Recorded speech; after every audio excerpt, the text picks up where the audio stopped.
the last, I guess, probably 20 years now, software deployments have moved from a kind of manual process through to much more triggered by commits to version control. That gives you a kind of code repository of version history. You've got conflict resolution going on there. You can enable things like peer review, sort of via kind of pull requests that you might see on GitHub, that kind of thing. Typically, a commit to that version control will trigger a build. And that's going to ensure that you've got a kind of consistent process that's building your software. The output's going to be logged. You've got kind of an auditable, traceable history going on. And once that's built, you can trigger an automated testing suite. You stop regressions happening with those automated tests. You improve software quality. Standards are kind of enforced, so you can run linting tools over the code to kind of figure out whether your kind of chosen preference of tabs versus spaces, or whether you've missed semicolons, that kind of thing. So you can massively improve the kind of code quality that's going on in a software deployment. And you can take that to the kind of continuous deployment kind of stage, where if those tests pass, that code can be automatically deployed to a kind of production system. And that enables you to kind of make atomic changes, much smaller, easily identifiable changes. You've got a log and an audit history of what's going on there,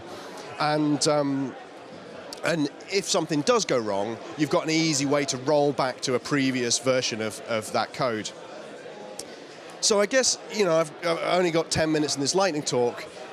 The question that I kind of want to ask is why don't we do this for network infrastructure? If we commit our network configuration as code to a version control, we've got all of those same benefits. Version history, we've got conflict resolution. If somebody else makes a change, we can see that that's happening at the same time as ours. We can do peer review, so we can submit a network config change as a pull request and say, do you want to eyeball this code, this config? Give me a heads up if you spot anything wrong. If you apply that same pipeline, you could build the network in a network virtualization tool like GNS3. There's tools. There's one called VR NetLab. There's software as a service tools like Network to Code. Or you could deploy some of that software, that code to your own physical lab infrastructure, if you're lucky enough to have a lab infrastructure that looks like your production network. We could run a test suite, so we could do ping checks, we could check latency across that network. We could check the number of connections are coming in that we expect to be the kind of usual amount or the expected amount of connections that are happening. And then providing all of those tests against that infrastructure, that virtual environment or that lab infrastructure run okay, then we can use tools like Ansible, Python libraries like Napalm, to push that config to those network devices. And hey, you've got a test suite that validates that configuration, so why not run that against your live infrastructure as well?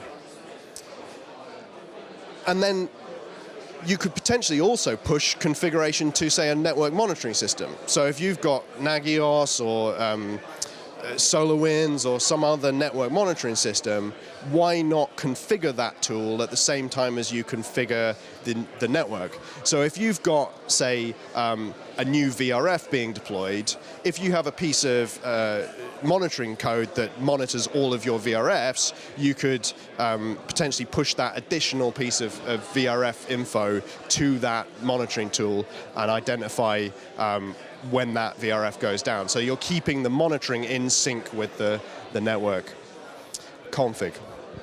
And that's really kind of the only thing I wanted to say today. That's the question, why can't we apply CI/CD pipelines to network infrastructure.